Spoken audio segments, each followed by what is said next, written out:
माझ्या प्रिय बालमित्रांनो, आज आपण पाहणार आहोत पाठ क्रमांक 13 आणि त्या पाठाचं नाव आहे कवयित्री बहिणाबाई चौधरी। बहिणाबाई यांचे नाव महाराष्ट्रातील एक सुप्रसिद्ध कवयित्री म्हणून सुपरिचित आहे।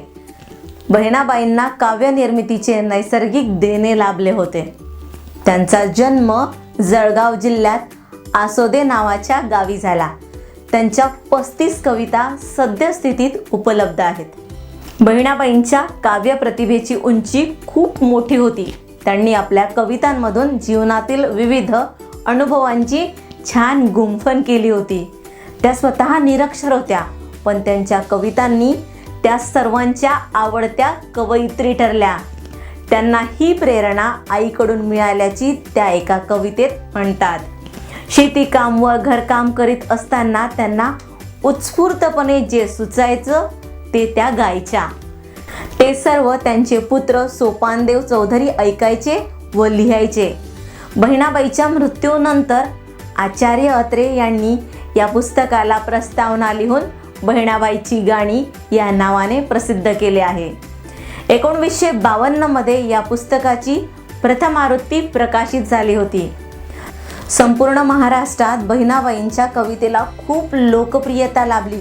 सहज सुचलेल्या रचलेल्या कविता रसिक वाचकांना भावल्या। बहिणाबाईंना 3 अपत्य होती, ओंकार, सोपान आणि काशी ही त्यांची नावे आहेत। वयाच्या 30व्या वर्षीच त्यांना वैधव्य आले। बहिणाबाईंना खूप कविता सुचल्या असतील, पण त्या निरक्षर असल्याने सोपानदेव यांनी ज्या लिहून ठेवल्या तेवढ्याच प्रसिद्ध झाल्या आहेत। ज्या लिहिल्या गेल्या नाहीत त्या काळाच्या ओघात नष्ट झाल्या।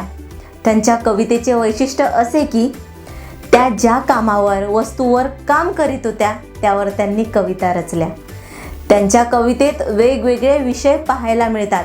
सासर, माहेर, कशाला काय म्हणू नवे यासारख्या साध्या सोप्या भाषेत बोधामृत देणाऱ्या या कविता आहेत।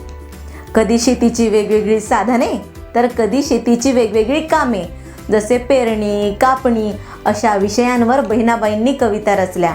प्लेगवरची कविता, व्यक्ती विशेष असणाऱ्या कविता, सणांवरच्या कविता त्यांनी रचल्या। त्यांनी मनाला पिकातल्या जनावराची उपमा देऊन कितीही समजावलं तरी फिरून परत येतच असंही नमूद करतात।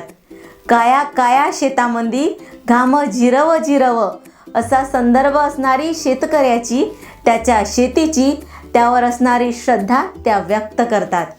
धरती मातेला दंडवत करतात। जेव्हा आचार्य अत्रे यांच्या हातात बहिणाबाईच्या कवितेचे बाळ आले तेव्हा त्यांना त्यातले विचार, मत, तत्वज्ञानाची उंची कळली। दैववादापेक्षा प्रयत्नवाद किती श्रेष्ठ असतो असे मत स्पष्टपणे व्यक्त करणाऱ्या प्रांजळ भावना त्यांनी सर्वांसमोर पोहोचवल्या। बहिणाबाई ज्या ठिकाणी ज्या वाड्यात राहत होत्या आता त्या घराचे रूपांतर संग्रहालयात करण्यात आले असून त्याला बहिणाबाई चौधरी मेमोरियल ट्रस्ट या नावाने ओळखले जाते। के अत्रे आणि बहिणाबाईंचे सुपुत्र सोपानदेव यांच्यामुळे हे विचारधन सर्वांपर्यंत पोहोचले। बहिणाबाईच्या वैधव्यानंतर त्यांची आर्थिक स्थिती अत्यंत बिकट झाली होती। त्या न घाबरता खंबीरपणे परिस्थितीशी लढल्या, त्यामुळे त्यांच्या कवितांमधून हा जिवंतपणा व्यक्त झाला आहे।